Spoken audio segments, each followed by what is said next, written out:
আসসালামু আলাইকুম প্রিয় শিক্ষার্থীরা, জাগরিকের নতুন একটি ক্লাসে তোমাদের স্বাগত। শিক্ষার্থীরা, আজকের এই ক্লাসে আমি আলোচনা করব ষষ্ঠ শ্রেণীর বাংলা বইয়ে ৪৭ নম্বর পৃষ্ঠার কাজগুলো নিয়ে। শিক্ষার্থীরা, ৪৭ নম্বর পৃষ্ঠারে বেশ কিছু ছক আমরা দেখতে পাচ্ছি। এর আগে আমরা উপরের পৃষ্ঠার অংশটুকু পড়ে নেই। বিপরীত শব্দ বুঝি। যেসব শব্দ পরস্পর বিপরীত অর্থ প্রকাশ করে সেগুলোকে বিপরীত শব্দ বলে, যেমন ধনী, গরিব, সৎ, অসৎ, বড়, ছোট ইত্যাদি। নিচে কিছু শব্দ এবং তার বিপরীত শব্দের উদাহরণ দেওয়া হলো। শিক্ষার্থীরা, আমরা বিপরীত শব্দ সম্পর্কে বুঝতে পারলাম। বিপরীত শব্দ হচ্ছে যেটা পরস্পর একটা ভিন্ন অর্থ প্রকাশ করে। যেসব শব্দ বিপরীত একটা অর্থ প্রকাশ করে সেই শব্দগুলো হচ্ছে বিপরীত শব্দ, যেমন ধনী, গরিব। ধনী এর বিপরীত হচ্ছে গরিব। এরপর সৎ, সতের বিপরীত হচ্ছে অসৎ। বড়, ছোট এগুলো হচ্ছে বিপরীত শব্দ। আমরা এর আগের ক্লাসে প্রতিশব্দ শিখেছি। এই প্রতিশব্দের অর্থগুলো কিন্তু একই, আর বিপরীত শব্দের অর্থ আলাদা, ভিন্ন ভিন্ন, একদম ভিন্ন ভিন্ন।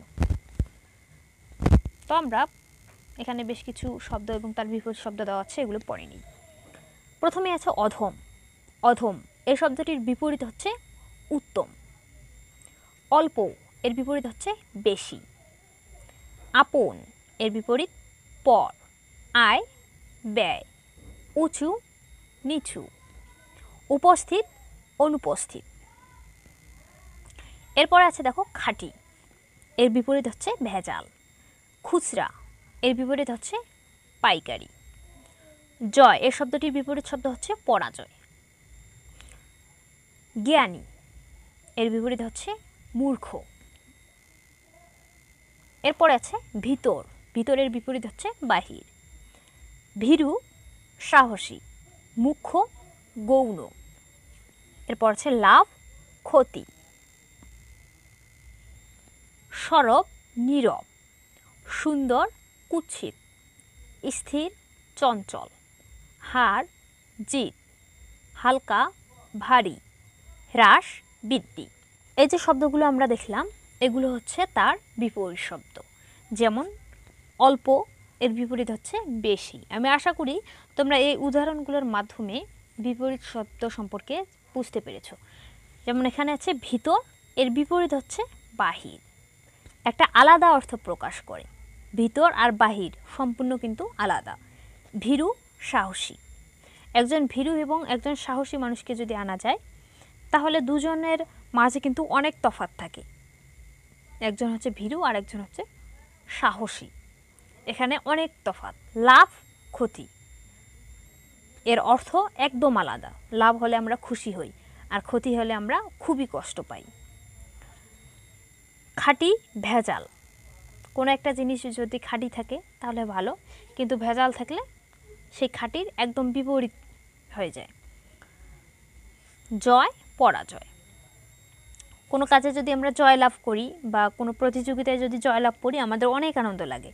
এই জয়ের বিপরীত হচ্ছে পরাজয়। একদল জয়ী হবে আর একদল বিজয়ী হবে বা পরাজয় হবে।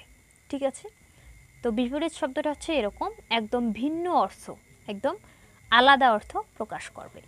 আমরা বলতে পারি পজিটিভ আর নেগেটিভ।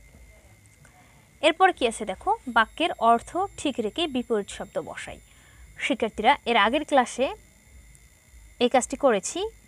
যে দাগ দেওয়া শব্দগুলো আছে এর শব্দগুলোর বিপরীত শব্দ বসিয়ে আমরা নতুন একটি করে বাক্য তৈরি করেছি।